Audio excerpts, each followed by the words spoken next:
Confucianism is a school of thought founded during the Spring and Autumn period by Confucius, who inherited earlier traditional Chinese culture.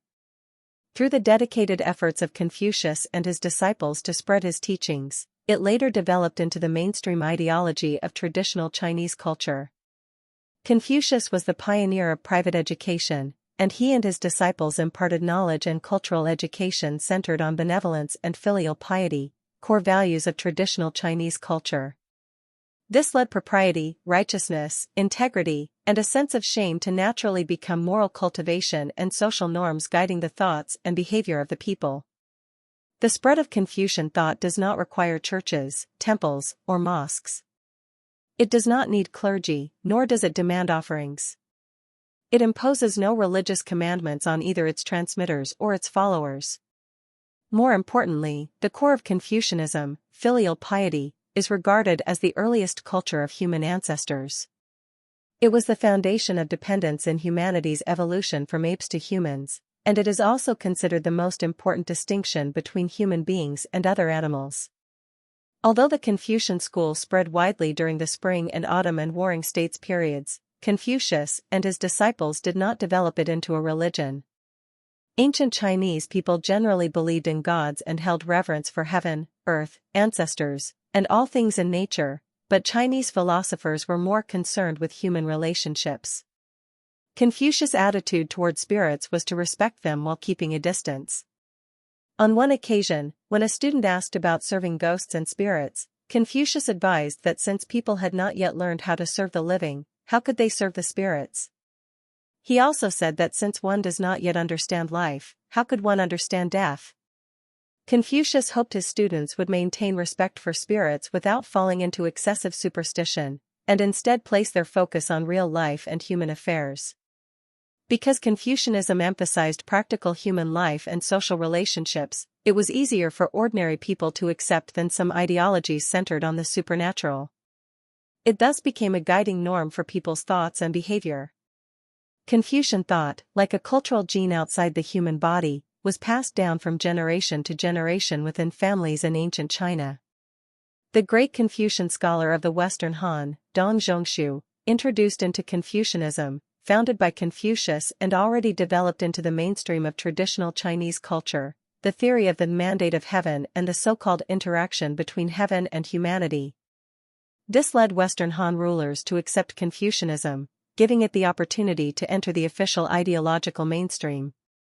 It also inspired scholars who had been educated in Confucian thought from an early age, as they now had the chance to step into government service and serve the court. Soon, a cultural revolution in ancient China quietly followed. In AD 6, Wang was 51 years old. At this time, he was acting on behalf of the emperor and handling state affairs, calling himself the acting emperor. His power at court was at its peak, almost equivalent to that of the emperor, which provoked a backlash from the opposition led mainly by members of the Lu imperial clan. At first, there were only small-scale local disturbances involving just over 100 people. Later, however, a local official managed to mobilize an army of 100,000 volunteers to resist Wang. Bandits from areas near the capital, Chang'an, responded in support, creating a powerful momentum, and they even enthroned a new emperor. Wang was extremely frightened. He could not eat, and day and night held the child Ruzi while praying in the ancestral temple. He also imitated the pre-campaign proclamation made by the Duke of Zhou during the early Western Zhou Regency, issuing a statement to persuade the feudal lords and officials to support his campaign to suppress the rebellion. In it, he explained that his assumption of power was only temporary and that he would certainly return the throne to Ruzi in the future. Meanwhile, Wang continuously mobilized large armies to put down the uprising. Fortunately, the rebellion was quelled the following year. After this incident, Wang accelerated his steps toward proclaiming himself emperor. In 8, Ai Zhang, a student at the state's highest academy, saw that presenting prophetic omens could bring rewards, so he fabricated one. He made a bronze casket containing a silk document falsely claiming to be the last testament of Liu Bang, the founder of the Han Dynasty, ordering Wang to proclaim himself emperor. At dusk, dressed in yellow robes, he delivered the bronze casket to the temple of Liu Bang. After the temple official received it, he immediately reported it to Wang Mang. Taking this as important evidence, Wang Mang hurried to the imperial ancestral temple to receive the supposed mandate. He then put on the royal crown and went to see the Grand Empress Dowager, seated himself in the front hall of Weiyang Palace, the imperial seat of the Western Han court, and proclaimed the dynastic title Xian. Thus, the Western Han dynasty came to an end, and Wang Mang achieved his political ambition of reforming institutions in the name of antiquity, usurping the Han, and establishing his own rule. In 9, Wang Mang sent his cousin, the Marquis of Anyang Wang Shun, to demand the imperial jade seal from the Grand Empress Dowager. Wang Zhengjun angrily rebuked him. You and your entire family rose to wealth and honor generation after generation thanks to the Han dynasty. Yet you have not repaid its kindness. Instead, when the state was entrusted to your care, you seized the opportunity to take the country for yourselves, completely disregarding gratitude and righteousness. To behave in such a way, you are worse than pigs and dogs. How could the Son of Heaven have brothers like you? And if you truly believe you have received the mandate of heaven and become the new emperor, and wish to change the calendar and court institutions, then you should make a new imperial seal yourselves and pass it down for 10,000 generations. Why do you want this ill-omened seal of a fallen dynasty? I am merely an old widow of the Han house and may die at any time, so I intend to take this jade seal with me to the grave. You will never obtain it. Wang Zhengjun then burst into tears and grief, and those around her also wept along with her. Wang Shun also felt sorrowful and said helplessly, "We have nothing more to say." But Wang Mang is determined to obtain the imperial jade seal. Can your majesty truly refuse to hand it over even at the cost of your life? Realizing that Wang Mang was threatening her, Wang Zhengjun took out the imperial jade seal and threw it to the ground in front of Wang Shun, chipping off one corner of the dragon carved on the seal. She then said, "I am already as good as dead. With brothers like you, our Wang family is destined for extermination." After obtaining the imperial jade seal, Wang Mang was overjoyed. He held a grand banquet for Wang Zhengjun in the Weiyang Palace and celebrated lavishly. In order to honor Wang Zhengjun and to highlight the legitimacy of his receiving the throne, Wang Mang forcibly demolished the temple dedicated to her husband, Emperor Yuan of Han.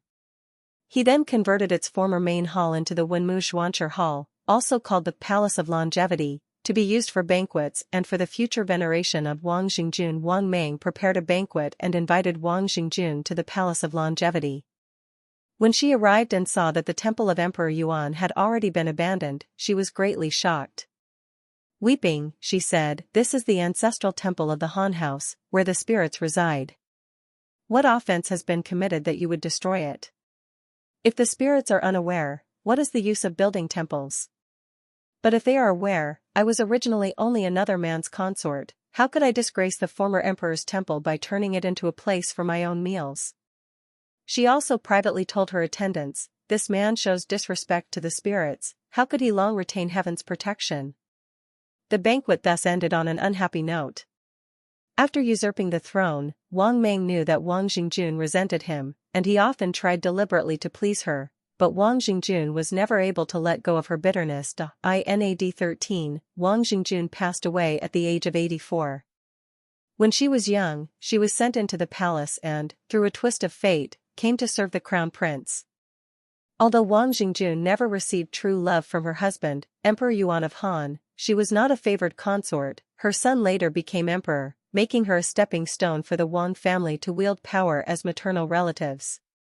From then on, the Wang clan dominated the politics of the Western Han dynasty, their influence reaching unprecedented heights, to the point that even Emperor Qing of Han, Liu Ao, became a puppet of his mother, Wang Zhengjun.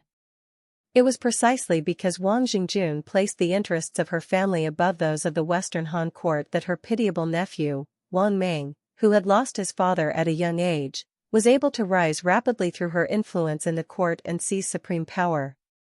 This enabled him to realize his political ambition of reforming institutions under the guise of antiquity and usurping the Han to establish the Xian dynasty. If Wang Mang's usurpation of the Han dynasty and the establishment of the Xian dynasty are seen as the result of the Wang family's dominance as maternal relatives, then Wang Zhengjun was the very root of their political power.